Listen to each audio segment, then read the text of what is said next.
Merci Jésus pour ta grâce. Merci pour ce moment que tu nous accordes. Merci pour les montagnes qui seront, Seigneur, abaissées. Merci pour les vallées qui seront comblées. Merci, Seigneur, pour tout ce qui est tortueux qui sera redressé. Merci pour tout ce qui est, Seigneur, raboteux qui sera aplani par la puissance de ton esprit. Béni sois-tu, Seigneur, pour nos cœurs, au nom de Jésus. Amen. Alléluia. Sans plus tarder, on va ouvrir nos Bibles. Nous allons lire deux passages. D'abord, nous allons lire Luc chapitre 3, versets 5 à 6. Ensuite, Ésaïe 43 à 5. C'est les deux Écritures. Alléluia. Merci notre Dieu. Luc 3, 5 à 6. Alléluia. Je lis.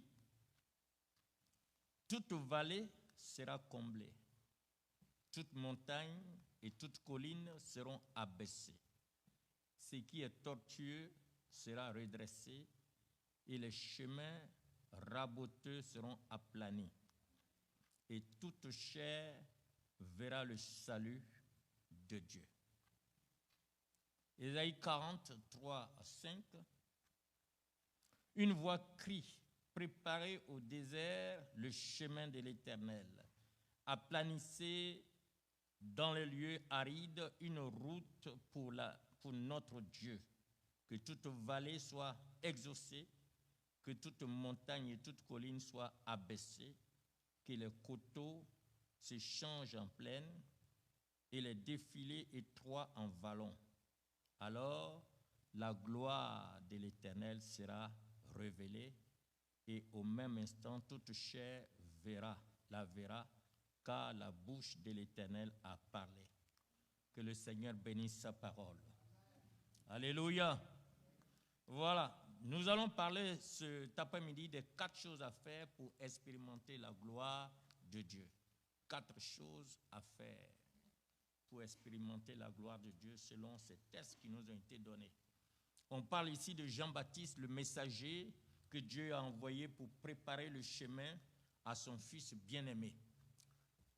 Vous savez, ça a été prophétisé d'abord par Ésaïe et Jean-Baptiste est venu et il a annoncé aussi ce qu'il était venu faire.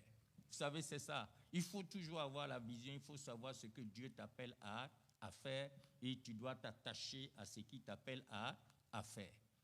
Il y a eu une prophétie avant la naissance de Jean-Baptiste et quand lui il est venu, il a dit exactement ce qu'il était venu faire. Chacun doit connaître sa mission. Il doit connaître le ministère pour lequel il a été appelé. Et c'est pour cela que la Bible dit que chacun doit s'attacher à son ministère. Il faut savoir ce que tu dois faire. Il faut savoir à quoi tu es vraiment appelé. Jean-Baptiste est venu et il était au désert. Il était au désert pour préparer le chemin de la gloire, le chemin du salut. Le salut, c'est la gloire de Dieu, c'est Jésus-Christ. Alléluia. Donc, Jean-Baptiste, nous voyons ici comment il a préparé le chemin. Et c'est pour ça que nous allons parler des 4 choses qu'il a enseignées au peuple afin de préparer les cœurs pour le Seigneur Jésus-Christ, pour la gloire de Dieu. Vous voyez ici donc pour voir le salut, manifester la gloire de Dieu, Jean-Baptiste nous donne 4 choses à faire. Nous devons laisser le Saint-Esprit opérer ces 4 choses dans notre vie. Jean-Baptiste est le prédicateur dans le désert. Et ça, c'est intéressant parce que, vous savez, cette typologie, cette image montre un peu le peuple d'Israël qui vient de l'Égypte et qui passe par le désert et qui doit atteindre le pays promis. Et Jésus est la personne qui a été envoyée par le Seigneur pour le salut, par le Père pour le salut de l'humanité. Donc Jean-Baptiste va se placer au désert et amener les cœurs à Dieu, au Père, pour qu'ils passent du désert au salut, à la gloire de Dieu. Jean-Baptiste avait affaire à l'orgueil des pharisiens, représenté ici par les montagnes. Cet orgueil devait être rasé complètement s'ils veulent que la gloire de Dieu soit dans leur vie. Jean-Baptiste représentait aussi, il parlait à l'incrédulité des Sadducéens qui étaient représentés ici comme vallées. Ça doit être comblé. Et puis les Judéens, avec leur vice tortueux, courtois, ils devaient être corrigés. Et c'est pour cela qu'il parle ici de tout ce qui est des chemins qui sont tortueux. Et puis, les Galiléens, l'incrédulité et surtout l'ignorance grossière des Galiléens que Jean-Baptiste, qui devait être adouci, qui devait être reformé, comme les chemins rocailleux et tortueux. Nous allons donc voir ensemble le message de Jean-Baptiste, ces 4 choses, et nous allons vraiment prier parce que pour accueillir la gloire de Dieu, expérimenter la gloire de Dieu, c'est-à-dire le salut Jésus-Christ véritablement, nous avons besoin de régler ces 4 problèmes. On doit laisser le Saint-Esprit régler ces 4 situations dans notre vie. Nous devons laisser le Saint-Esprit combler les vallées qui sont en nous. Le Saint-Esprit veut enlever les zones inférieures dans nos vies. Les vallées, c'est quoi? Ce sont des zones inférieures qui sont dans nos vies, des domaines qui sont en déclin dans nos vies. C'est-à-dire des zones basses où nous sommes gouvernés par des choses terrestres. Ce sont des vallées qui doivent être comblées. Ces zones basses, c'est quoi? C'est comme les faiblesses de caractère, les complexes, l'ingratitude, la peur, la mélancolie, le sexe, l'argent, l'honneur et la réputation des hommes, la négligence de notre vie spirituelle, la négligence de notre vie familiale, la négligence de nos relations, la désobéissance, les péchés qui ne sont pas confessés, toutes ces choses, les blessures, les échecs, les manques de pardon et d'autres choses de ce genre doivent être comblées. C'est ce qu'on appelle les vallées. Il faut que les vallées soient quoi? Soient comblées. Alléluia. Et Jean-Baptiste, et c'est pourquoi Jean-Baptiste, c'était un prophète. Il n'a jamais fait de miracle physique. Son ministère n'a pas connu un miracle physique. Il a prêché la bonne nouvelle du royaume, la repentance. Et ce sont ces 4 choses-là qu'il a prêchées. Et il ne s'amusait pas. Comme je vous ai dit, il parlait aux Sadducéens, il parlait aux pharisiens, il parlait aux Galiléens. Il fallait que ces gens-là qui venaient à lui, et il renvoyait d'autres personnes qui n'étaient pas prêtes à se repentir, à produire le fruit de la repentance. C'était le message de Jean-Baptiste. Les vallées doivent être comblées. Il faut s'occuper de ces questions. Nous devons les reconnaître et admettre qu'ils entravent le dessein de Dieu dans notre vie. Et Dieu veut agir. On doit laisser donc le Saint-Esprit combler ces vallées. Ces vallées doivent être comblées. Parce que le Seigneur, il veut cicatriser les blessures dans la vie. Il veut agir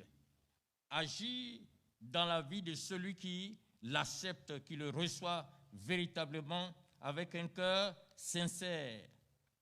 Il y a des blessures qui doivent être cicatrisées. Vous devez donc ouvrir votre cœur pour être guéri réellement. Vous devez aussi réaliser à nouveau savoir combien Dieu vous aime, combien Dieu veut vous libérer, veut vous restaurer.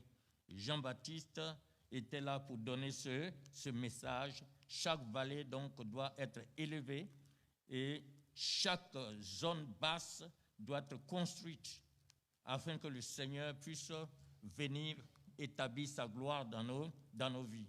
Et l'illustration qui est utilisée ici est très intéressante parce que comme nous sommes des Africains, vous voyez, quand on veut tracer une route, on veut construire une route, il y a beaucoup de choses qu'on enlève.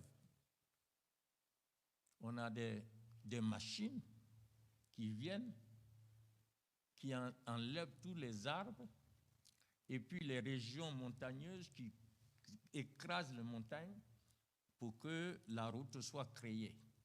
Et c'est ça. Jean-Baptiste est venu préparer le chemin, donc il utilise cette typologie pour nous faire comprendre, puisque Israël, c'est comme l'Afrique, vous voyez. Et donc, les vallées doivent être comblées. Amen. Voilà. Les vallées doivent être comblées. Et aussi, non seulement les bas lieux doivent être construits et remplis, mais les hauts lieux aussi doivent être nivelés. Parce qu'il faut niveler les hauts lieux. Et donc, on doit abaisser les montagnes. Parce que si les vallées sont comblées, les hauts lieux doivent être nivelés pour que tout soit plat, le chemin soit réel, soit un bon chemin à pratiquer. Alléluia. Et c'est ce que les gens font maintenant, les travaux publics au niveau des goudrons et tout ça. Voilà. Donc, tout doit être prêt, tout doit être plat. Alléluia. Donc, les montagnes ici, c'est quoi? Qui doivent être nivelées. Les montagnes, les collines, parlent des domaines qui sont difficiles et les domaines qui sont résistants dans notre vie, que nous devons affronter avant d'expérimenter la gloire de Dieu. Les choses comme la rébellion, les choses comme la haine, l'orgueil, l'incrédulité, la résistance au Saint-Esprit, la volonté propre. Quand Jésus dit, si quelqu'un vient après moi, qu'il renonce à lui-même, il y a la volonté propre, il y a l'effort personnel, il y a aussi l'autosatisfaction, l'esprit critique, l'arrogance, la vanité. Vous voyez, toutes ces montagnes et même les petites collines, des sentiments de supériorité. Par exemple, quand nous faisons correctement notre travail, cette fierté des sentiments de supériorité, ce sont des collines qui doivent être abaissées. Parce que ces choses mettent des obstacles à la connaissance et à la présence de Dieu. Elles empêchent le Saint-Esprit d'agir dans toute sa plénitude dans nos vies. Alors donc, toutes ces montagnes, toutes ces collines doivent être abaissées. Tous ceux qui sont exaltés par leur propre capacité, tous ceux qui se glorifient dans leur justice, qui se confient en eux-mêmes, ces gens qui regardent les autres avec dédain et mépris, leur hauteur sera brisée, courbée, et leur orgueil doit être abaissé. Et ça, c'est l'œuvre du Saint-Esprit. Vous voyez, c'est pour ça qu'on a des problèmes souvent avec le Saint-Esprit. C'est le Saint-Esprit qui travaille en nous. Mais il travaille par qui? Dieu ne fait rien sans passer par l'homme. Souvent, on ignore ces choses. Donc, si nous voulons que le Saint-Esprit orgueilleux, tu es orgueilleux, si tu veux que le Saint-Esprit, quand tu pries, tu demandes au Seigneur de te briser, il ne va pas quitter au ciel pour te briser. C'est celui qui est proche de toi là, qui va faire des choses qui doivent te briser. Parce que si tu ne comprends pas ça, tu vas maintenant résister. Est-ce que Dieu va ouvrir le ciel pour venir descendre ici pour dire, mon fils, je vais te briser? Non, non, non. Tu as demandé, non? C'est comme quelqu'un qui demande la foi Seigneur, donne-moi la foi. Ok, d'accord, tu vas avoir la foi. Une situation compliquée va arriver. C'est là que tu dois exercer ta foi. Sinon ta prière n'a pas de sens. Ce que tu demandes là, c'est ce que Dieu va te donner. Donc si tu demandes la foi, apprête-toi à des situations très difficiles. Mais n'oublie pas ta prière. Beaucoup de gens oublient leur prière. Seigneur, brise-moi. Brise-moi. D'accord? Il ne peut pas prendre quelqu'un du dehors pour venir te briser. Parce que quelqu'un du dehors va t'offenser, il va t'insulter, il va faire quelque chose qui te déplaît. Ça ne va pas avoir un effet sur toi. Parce que quand tu vas rentrer à la maison, tu ne le verras plus. Mais il va prendre quelqu'un de proche pour faire quelque chose que toi, tu n'aimes pas. Tant que tu n'es pas brisé, il va continuer à faire ça. Et toi, tu vas commencer maintenant à accuser seulement. C'est que tu n'as rien compris. Tu es en train de résister. Cette montagne doit être abaissée. Les montagnes, même les petites collines, doivent être abaissées. Tant que ce n'est pas fait, la gloire de Dieu, vous n'allez pas expérimenter le salut du Seigneur. Ça y est, la vie réelle du Seigneur. Il faut que cela se fasse. C'est ce que Jean-Baptiste prêchait. C'est pour ça qu'il était dur. Il dit, produisez le fruit de la repentance. Alléluia. Alléluia. Mais souvent même, on ne peut pas voir les hauts lieux qui sont dans nos vies. Hein. C'est-à-dire l'orgueil sous toutes ses formes. Parce que l'orgueil est vraiment très rusé. Je peux dire, c'est une chose très trompeuse. On voit chez les autres, mais chez nous, là, on ne voit pas. Moi, j'ai entendu des gens souvent dire, ah, le message là, si mon mari était là, c'était pour lui. Mais, hein?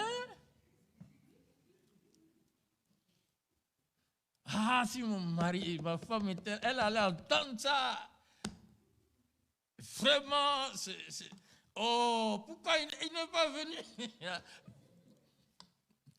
Mais c'est toi que Dieu a appelé à entendre ça. Ce n'est pas celui qui n'est pas là. Vous voyez, l'orgueil a des phases multiples. Vous voyez, donc ces choses profondes, ces choses cachées, ces montagnes doivent être abaissées. L'esprit d'orgueil doit être traité dans nos vies. On doit se soumettre au Seigneur, marcher dans une véritable humilité. C'est à partir de ce moment-là que le Saint-Esprit va opérer dans nos vies, que la gloire de Dieu va se manifester pleinement. Vous voyez? Donc, les montagnes doivent faire quoi? Doivent être abaissées. Est-ce que vous suivez? Est-ce que vous me suivez? Alléluia. Les vallées doivent être quoi? Et les montagnes abaissées. Alléluia.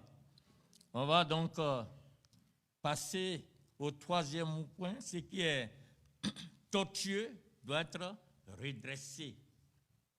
Ce qui est tortueux doit être redressé. Il faut faire disparaître tout ce qui est malhonnêteté, tout ce qui est ruse. Faire disparaître les vols, les mensonges, les tricheries, les fraudes, les manipulations. C'est ça qui est tortueux. Ce qui est tortueux doit être redressé. Les mensonges. Il faut redresser les chemins tortueux. C'est comme les gens qui tracent les routes. Il y a une seule façon de garder une route droite. C'est de rester concentré et couper tout. J'ai bien remarqué que, vous savez, quand les gens tracent les routes, le chemin qui était long devient un peu plus court. Parce qu'on prend le chemin qui est qui est droit. Il faut redresser les chemins tortueux. Il faut redresser, il faut enlever tous ces ruses-là dans nos cœurs. Des gens qui comme on parle des pharisiens, hypocrites, l'hypocrisie. Ce que tu penses, c'est ce que tu dois dire exactement. Vous voyez? Il ne faut pas être faux dans tes paroles, faux dans ta conduite. Tu ne peux pas marcher avec le Seigneur dans cette fausseté-là. Tu félicites quelqu'un alors que dans ton cœur, ce n'est pas ça que tu voulais dire.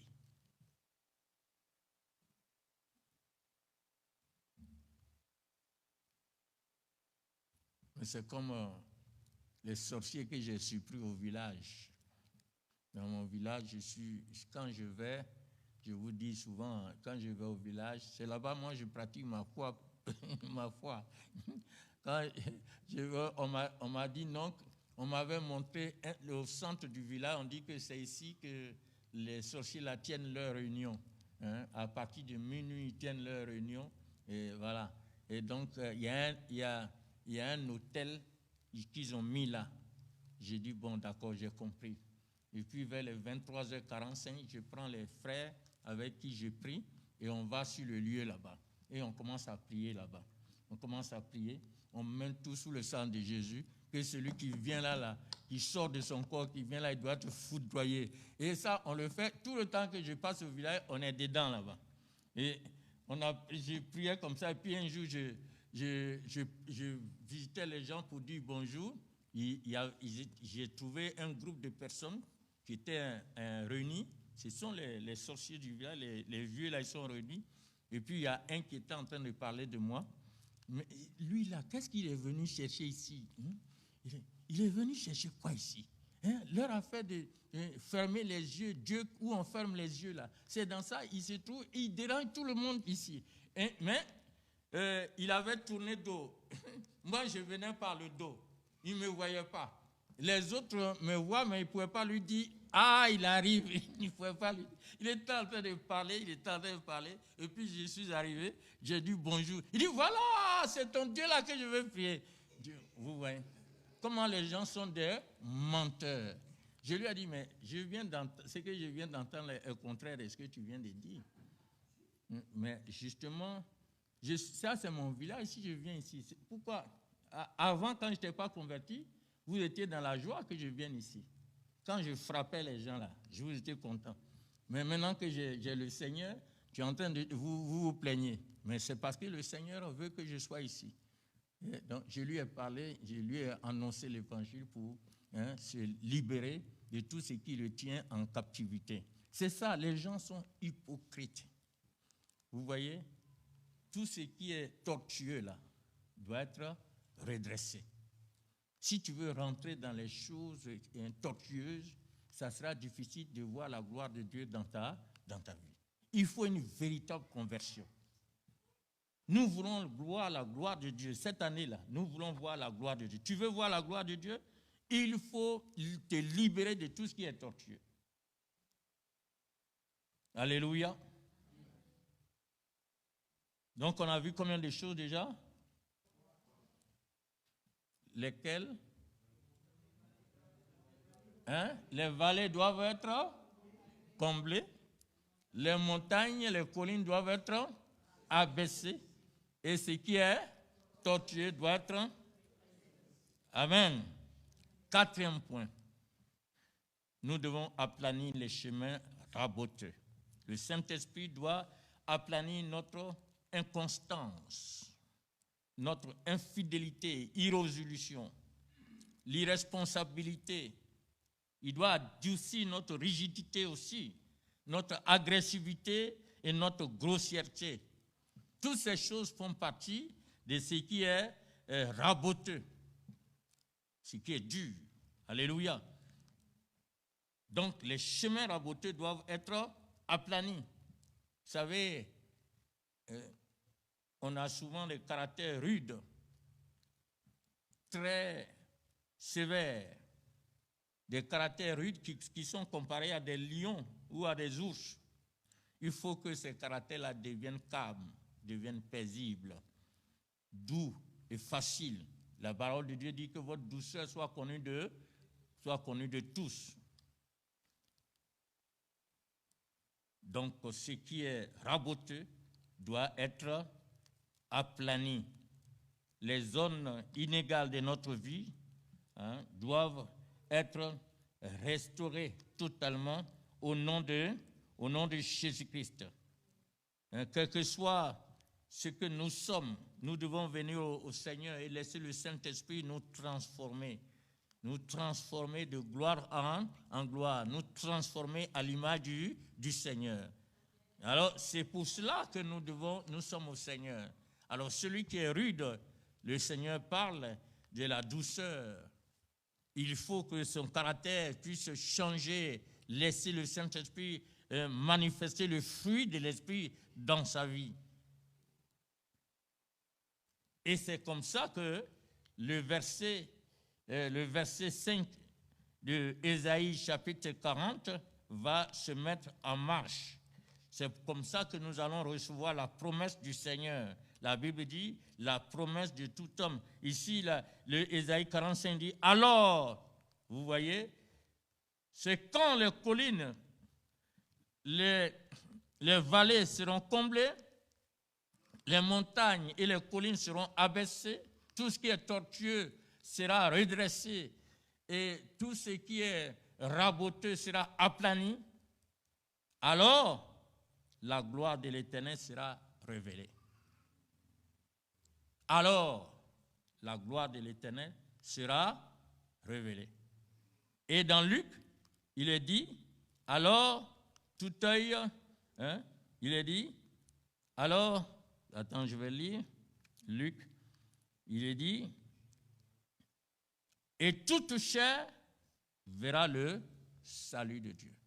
Il faut que ces choses soient réglées d'abord pour voir la gloire de Dieu manifestée dans notre vie. Et c'est ce que Jean-Baptiste est venu enseigner. Et il était au désert. Et Jean-Baptiste ne s'est pas amusé dans la parole qu'il annonçait. Ce n'est pas nos prédications d'aujourd'hui où on doit tolérer certaines choses. Non, si tu veux la vraie gloire de Dieu qui a disparu aujourd'hui dans nos églises, si cette gloire-là vous voulez qu'elle se manifeste, elle doit commencer par nous-mêmes. Parce que quand on parle de l'église, ce n'est pas la salle qui est ici. L'église, c'est toi et moi. Si nous sommes préparés, si les vallées qui sont en nous sont comblées, si les montagnes, les collines sont abaissées, si tout ce qui est tortueux est redressé et que tout ce qui est raboteux est aplani, la gloire de Dieu va se manifester. Que nous soyons 2, que nous soyons 4, que nous soyons 5, ce n'est pas la quantité qui compte, c'est la qualité que Dieu cherche. Et Dieu va nous utiliser pour manifester sa gloire dans cette ville et dans ce pays. Donc, il faut qu'on se prépare. Il faut préparer le terrain de la gloire. Il faut préparer ce terrain-là en nous. C'est ça le message d'aujourd'hui. Alléluia. Et la gloire descend. Amen. Donc, tu veux que la gloire descende dans ta vie? Il faut faire les 4 choses. Laisse le Saint-Esprit faire ces 4 choses. Laisse-le combler les vallées qui sont dans ta vie. Les zones qui sont inférieures dans ta vie, qui ne glorifient pas Dieu. Laisse-le abaisser les montagnes, les collines qui sont dans ta vie. Souvent même, on cherche que Dieu nous utilise, mais pour quelles raisons? Quels sont les motifs qui nous animent? Parce que souvent aussi, Dieu s'oppose. S'il voit que le motif qui t'anime n'est pas pour sa gloire, les choses ne vont pas marcher. Donc, on doit travailler à ce niveau-là. On doit travailler pour dire, Seigneur, abaisse tout ce qui est montagne en moi. Peut-être on veut que les guérisons soient spectaculaires, et qu'on dise, le pasteur Goulia, quand il fait ça, les choses marchent. Et c'est qu'on entend tous les jours, de nos jours, on ne voit pas Jésus derrière le serviteur, on voit le serviteur lui-même, c'est de lui, on parle seulement. Il faut venir dans mon église, là-bas, voilà ce que mon pasteur fait. Ce n'est pas ce que Jésus fait. Et si Jésus n'est pas derrière, si Jésus n'est pas au centre de toutes choses, il y a quelque chose qui ne va pas. Parce que notre objectif, c'est d'amener tous à connaître le Seigneur Jésus. Ce n'est pas de nous faire connaître. Donc, il y a des choses que nous devons régler dans notre vie. Et cette année, nous voulons qu'à la grande moisson, la gloire de Dieu descende. À chaque fois qu'on se rassemble, partout où nous sommes, la gloire de Dieu doit nous accompagner. Alléluia. Donc, aujourd'hui, on va s'arrêter là. Qu'est-ce qu'il faut faire? Il faut régler ces problèmes-là. Laisse le Saint-Esprit régler ces problèmes. On va se lever pour prier.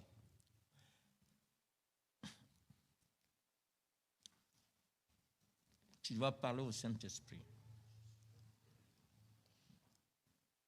Que ces 4 choses qui préparent le chemin du Seigneur, qui préparent la gloire de Dieu dans notre vie, ces 4 choses s'accomplissent.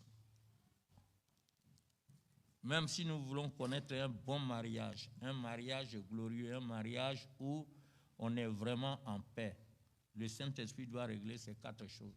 Si ces 4 choses-là ne sont pas réglées, le mariage va toujours être...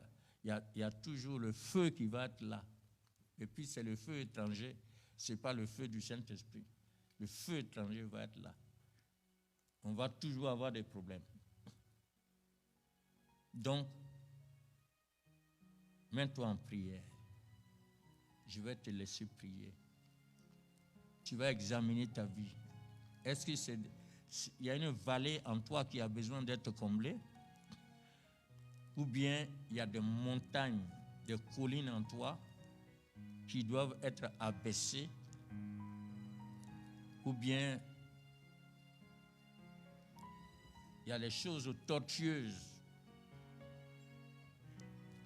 qui doivent être redressées. Chemin rocailleux, raboteux,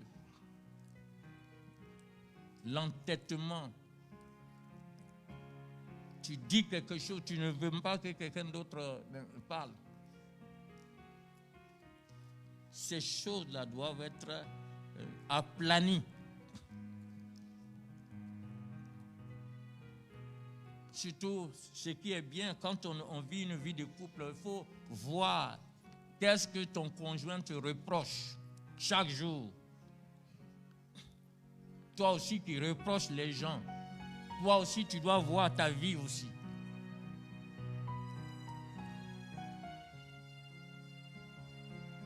Pour que les souffrances cessent dans nos vies et que la gloire de Dieu prenne la place. Prie pour toi. Le Seigneur connaît ton cœur, le Saint-Esprit connaît ton cœur. Et tu te plains peut-être plusieurs fois.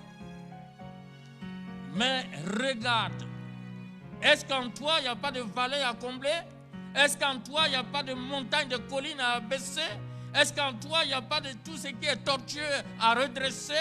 Est-ce qu'en toi, il n'y a pas tout ce qui est rocailleux à aplanir? Prie. Et le Saint-Esprit va faire son travail. L'Esprit de Dieu, la puissance de Dieu va opérer dans ton cœur, va opérer dans ta vie. Et la gloire de Dieu va se manifester en toi et à travers toi. Alléluia. Merci Seigneur. Que la gloire te revienne Seigneur. Merci. Nous avons besoin de toi, Saint-Esprit. Nous avons besoin de voir la gloire de Dieu se manifester dans notre vie, Seigneur. Que les vallées, Seigneur Jésus-Christ, soient comblées. Seigneur, que nos montagnes, toutes ces montagnes, ces collines, Seigneur, qui s'élève soit abaissé, parce que toi tu résistes aux orgueilleux et tu fais grâce aux humbles, Seigneur. Au nom de Jésus, que les faux motifs, Seigneur Jésus-Christ, soient brisés, soient détruits au nom de Jésus-Christ. Redresse tout ce qui est tortueux, l'hypocrisie, tout ce qui ne te glorifie pas, que toi seul tu vois, que les hommes ne voient pas. Redresse, Seigneur, cela en nous. Au nom de Jésus-Christ. Aplanis, Seigneur, au nom de Jésus, tout ce qui est rocailleux. Rends-nous humbles, rends-nous, Seigneur, doux, par la puissance de ton esprit. Et glorifie ton nom, Seigneur. Oh, manifeste ta présence et ta gloire dans ton Église, dans nos vies, Seigneur. Nous voulons voir ta gloire. Nous voulons voir ta gloire. En cette année 2024, nous voulons voir ta gloire dans nos vies, parmi nous. Et partout nous serons, Seigneur. Merci, notre Dieu. Merci, Père. Au nom de Jésus. Amen. Amen. Que le Seigneur vous bénisse.